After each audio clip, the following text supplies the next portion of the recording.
não importa a temperatura. O importante é que nós estamos aqui levando essa mensagem, ok? Aqui para vocês, eu gostaria de mencionar um pouquinho sobre quem participa da Santa Ceia. Será que apenas os 144 mil devem participar da Santa Ceia? E se somente eles, por que as pessoas são convidadas a estar presentes nessa ocasião? Inclusive até pessoas que não são cristãs.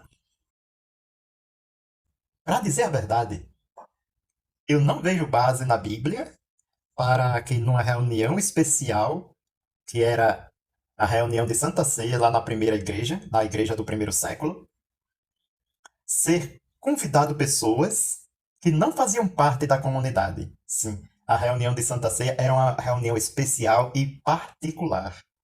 Será que na sua casa, quando você vai dar uma ceia, você convida todo mundo para estar presente?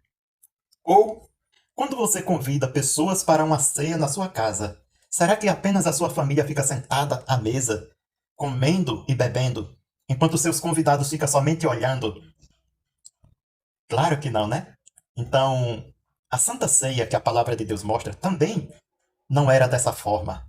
Pessoas sendo convidadas apenas para olhar. Não existe base na Bíblia. Vamos ver o que a Bíblia diz sobre como você, meu irmão, você, meu irmão, você, meu irmão e minha irmã, podem realmente estar participando da Santa Ceia de Cristo. Podem realmente estar anunciando a morte do Senhor até que ele venha. Aqui no livro de 1 Coríntios, capítulo 11, verso 25 e diante, fala sobre este acontecimento e como deveria ser. O verso 26 mostra um detalhe que indica que você está participando sim da Santa Ceia e não apenas observando sem base bíblica. Diz assim: pois todas as vezes que comerdes este pão e beberdes este cálice, estás proclamando a morte do Senhor até que ele venha. Então, meus amigos, a única maneira de você e eu estarmos anunciando a morte do Senhor até que ele chegue, por ocasião da Santa Ceia, é você participando dessa Santa Ceia. É você comendo o pão e bebendo do cálice. Sim, meus irmãos.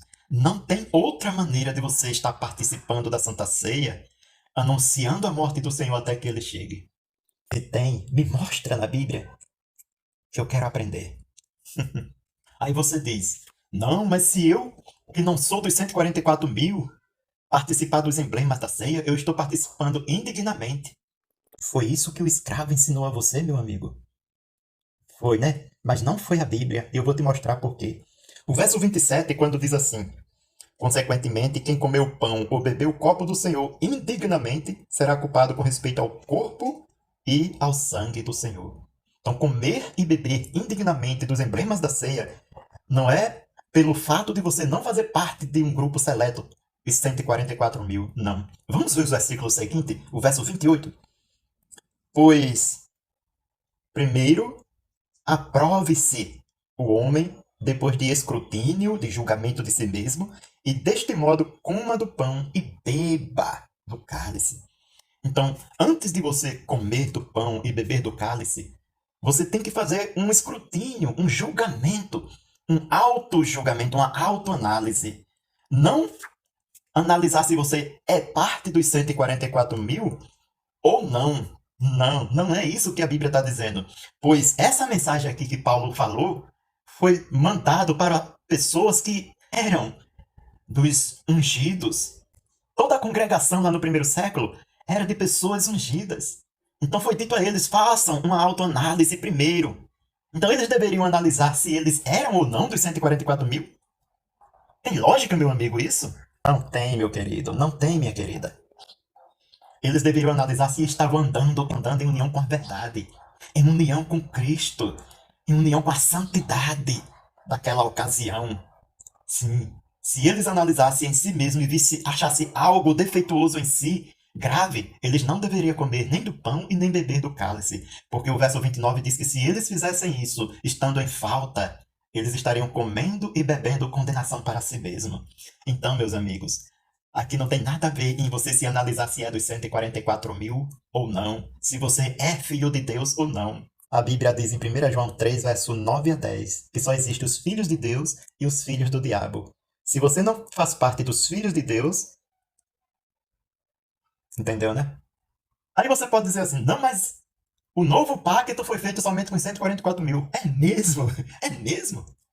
E se eu te mostrar dentro da Bíblia que você faz parte do novo pacto, que eu faço parte do novo pacto, que todo aquele que crê e exerce fé no sangue sacrificial de Jesus faz parte do novo pacto.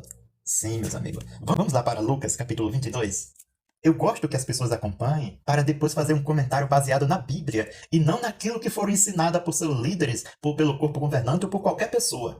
Lucas, capítulo 22, o versículo é o 19 em diante. Vamos analisar esse texto à luz da Bíblia. Diz assim: Tomou também um pão, deu graças, partiu e deu-lhe, dizendo: Isto significa meu corpo, que há de ser dado em vosso benefício. Persisti em fazer isso em memória de mim. Interessante que, desde o primeiro século até o nosso tempo, todas as igrejas chamadas cristãs partiam o pão antes de distribuir com os seus adeptos. Só o corpo governante que não fazia isso e veio entender isso de 2012, mais ou menos, para cá. Veja como ele está atrasado e afastado da verdade.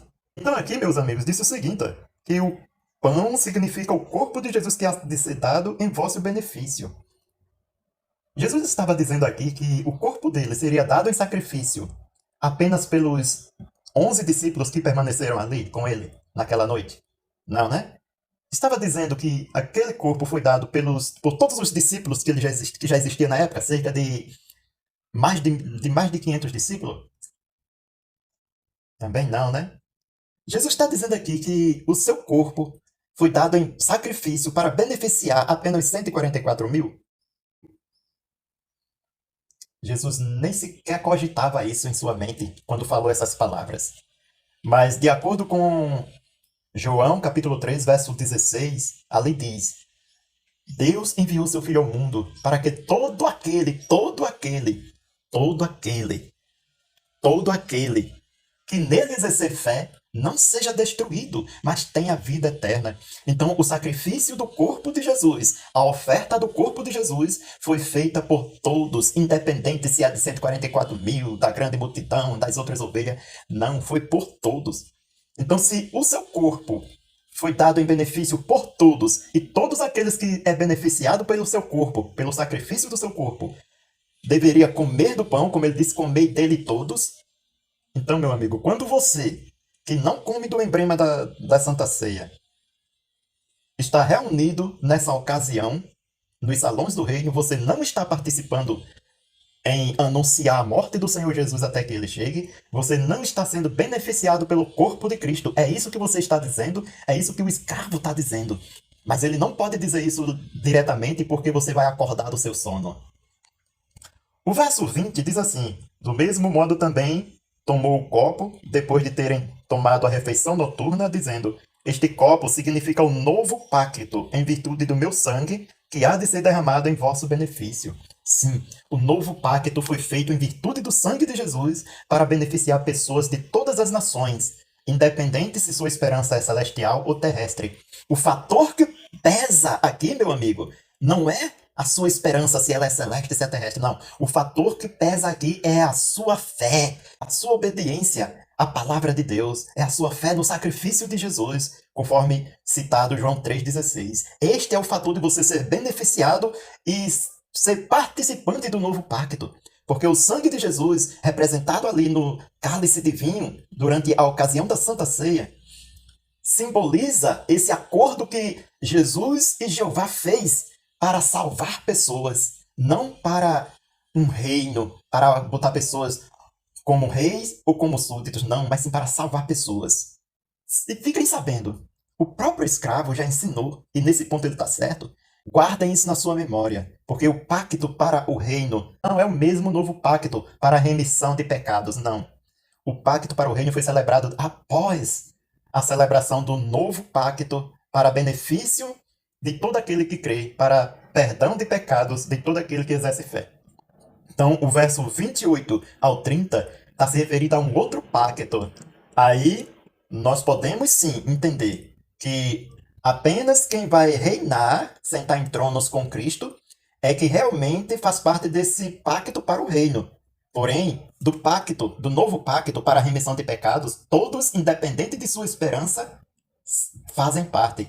Do contrário, não seriam beneficiados pelo novo pacto, ok? Portanto, meus irmãos, meus amigos, fica claro aqui que para você estar realmente anunciando a morte do Senhor até que ele volte, ali mencionado em 1 Coríntios 11, 25 ao 29, você precisa comer do pão e beber do vinho. Do contrário, a sua presença ali é inútil e você não está anunciando a morte do Senhor até que ele chegue e nem cumprindo a ordem de Jesus de estar ali todos presentes e comer dele, do pão, todos, e beber do cálice, todos ali presentes, ok? O pacto para o reino é outro pacto. Porém, tanto aqueles que estão dentro do pacto para o reino, como aqueles que têm esperança de serem governados por esses que serão reis, porque Jesus disse sobre aqueles que serão reis. Jesus disse aos discípulos: faço convosco um pacto para que sentem no meu trono e reinem sobre as 12 tribos de Israel. Então note que ali Jesus fez uma separação entre aqueles que hão de reinar e sentar em tronos e entre aqueles que hão de ser governados pelos que sentarão em tronos. Percebe aí a diferença? Sim. Da próxima vez que você for participar da refeição noturna do Senhor, como é chamado entre as testemunhas de Jeová, né? A Santa Ceia do Senhor, você faça essa análise. Esse copo que representa o sangue de Cristo, o sangue da nova aliança, foi derramado em meu benefício? Eu exerço fé nesse sangue derramado? Esse pão, que representa o corpo de Cristo que foi dado em sacrifício por nós, me beneficia? Eu faço parte daqueles que exercem fé nesse sacrifício e ando de acordo com ele? Após essa análise, se você achar que é beneficiado pelo sangue e pelo corpo sacrificial de Jesus, você, meu amigo, meu irmão, minha irmã, está apta para tomar dos emblemas da Santa Ceia. Ali não tem nada a ver com esperança celestial ou terrestre, mas sim a ver com a sua fé no sacrifício de Jesus e em você ser beneficiado por este sacrifício. Agora, se você achar que não foi beneficiado e não é beneficiado por esse sacrifício e que você não vai ganhar o perdão de seus pecados por meio do sangue derramado de Jesus, então nem vá a essa reunião. E se você for e fizer essa análise e chegar a essa conclusão que eu falei agora, levante-se e vá embora, porque você estará ali de uma forma inútil, sem sentido, obedecendo apenas a mandamentos de homens e rejeitando o sacrifício de Jesus. Analisem a Bíblia a fundo como ela é, e não deixe que o escravo com seus entendimentos mutantes afaste você da verdade.